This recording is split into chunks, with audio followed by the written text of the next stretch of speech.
very good evening to you. Thank you for joining us. Welcome to Sports Tonight. This is the Tuesday night edition of the show. Promises to be exciting, fun-filled as always. And of course, we'd like to start by saying a very big thank you to you for joining us. My name is Tony Ibitoye. Let me introduce to you my partners on the show tonight, Dumnadio Konta. Good to have him join us on this Tuesday edition of the show. Doom, good evening to you. Good evening. And of course, Tunde Koiki, good to have you as well join us on Sports Tonight. I know you are partly here, partly at the Anfield. 15 minutes played already? 15 minutes played. Any goals yet? No, not yet. Anyway. All right, still goalless because the Capital One Cup first leg semi-final is going on at the Anfield, and it's Liverpool against Chelsea. What a fixture. But what we'll do on the show is that Tunde will be updating us as we go on the show, we'll be updating us with proceedings from that game. Apart from the Capital One Cup, also later, as we go along, I was almost saying later on, the game is currently going on. It's the Group D encounter between the Indomitable Lions of Cameroon and the Eagles of Mali.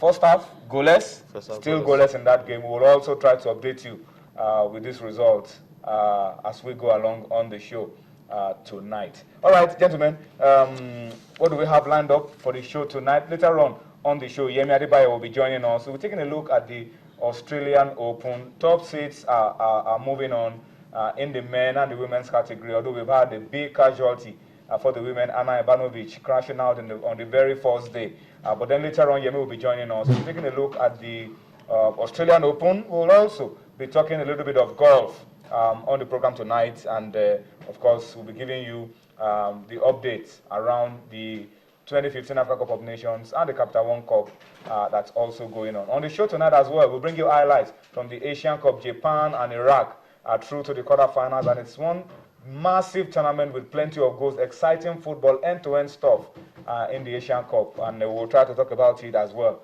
on the program tonight. We have a lot to talk about around our football, domestic football. Bola Salami will be on the spotlight once again on the show tonight.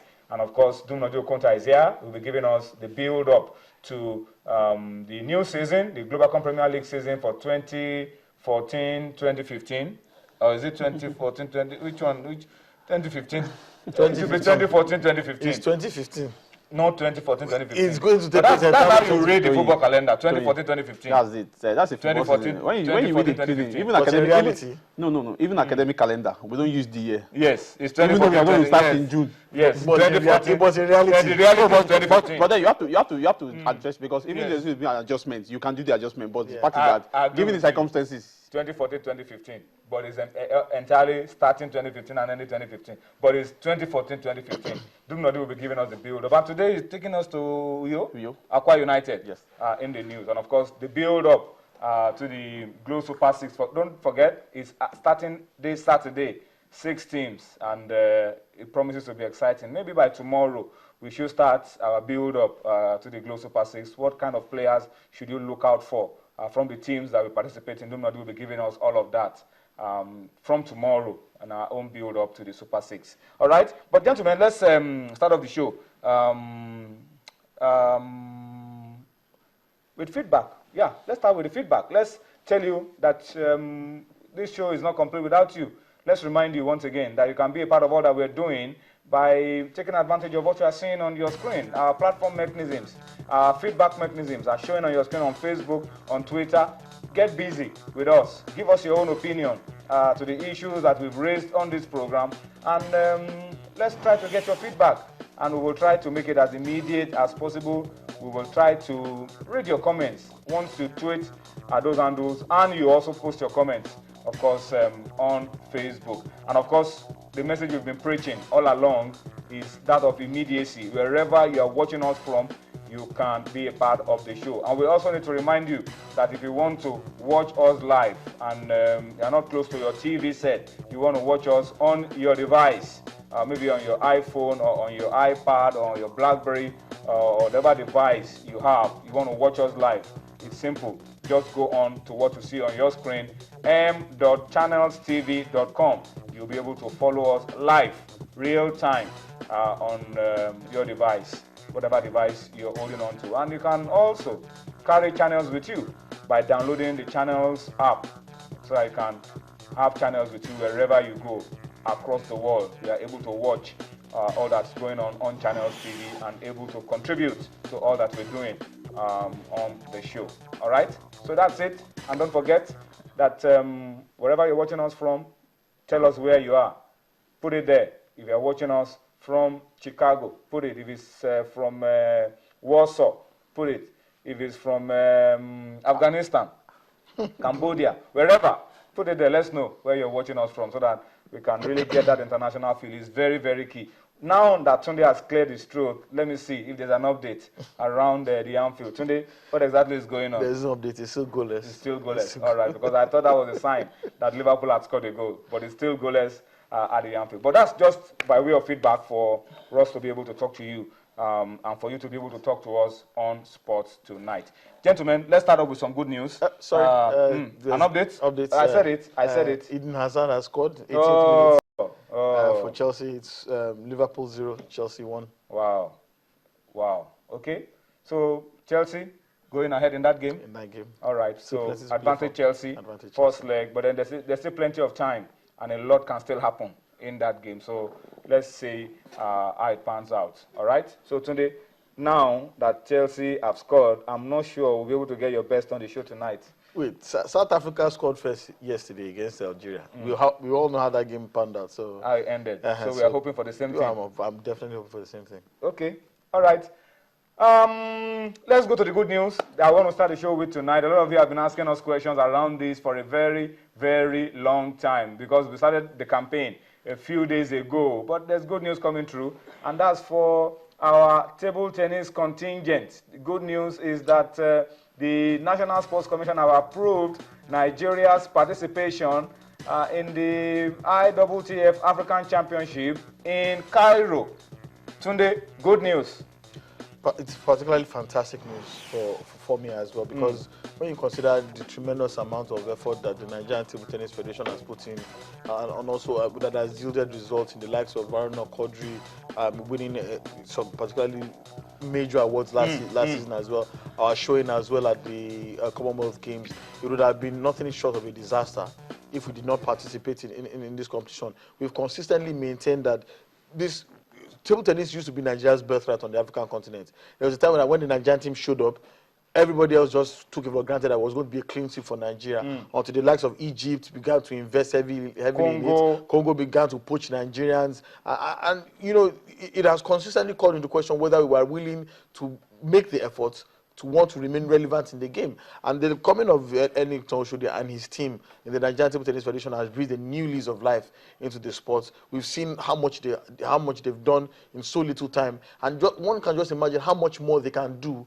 if given the right kind of investment, the right kind of intention, and given the major platform to showcase everything that they've done. And one of those platforms is the event that is taking place in Cairo. So it would have been nothing short of a disaster if they hadn't gone. I'm just particularly pleased that someone somewhere has had a rethink and decided that and has thought along the same lines that we've been thinking as well. Remember the campaign that we've been doing over the past few months or so, insisting that it would be nothing short of, I don't know, abdication of one's duty if Nigeria and Aaron Okodi did not appear for the championship. Good news, record entry for this tournament. A lot of teams from Africa are going to be part of the ITTF. It's the first time they're having such a large number of participants, and it makes it even more challenging for Nigeria because almost everybody will be here. Yeah, close to 16 to 17 countries are going to be part of this tournament in Egypt, and we record over 100 players. That's a record entry. Nigeria will be going with 10, 5 men, 5 women. Yes, and of course going to be led by Haruna Quadri, ITTF golden boy of the moment. That's going to be one of those platforms, like you mentioned, that Haruna can still establish his profile as the best ranked African in the ITTF ranking table. Of course, ITTF golden boy of the moment, and but the Egyptians are not pushovers. They are playing on their home soil, so you're going to meet the like of Omar Sarr. Those are players that you played consistently even in the Lagos tour. So we're expecting a huge performance from Nigeria, given the kind of attention we've got in the last 3-4 months.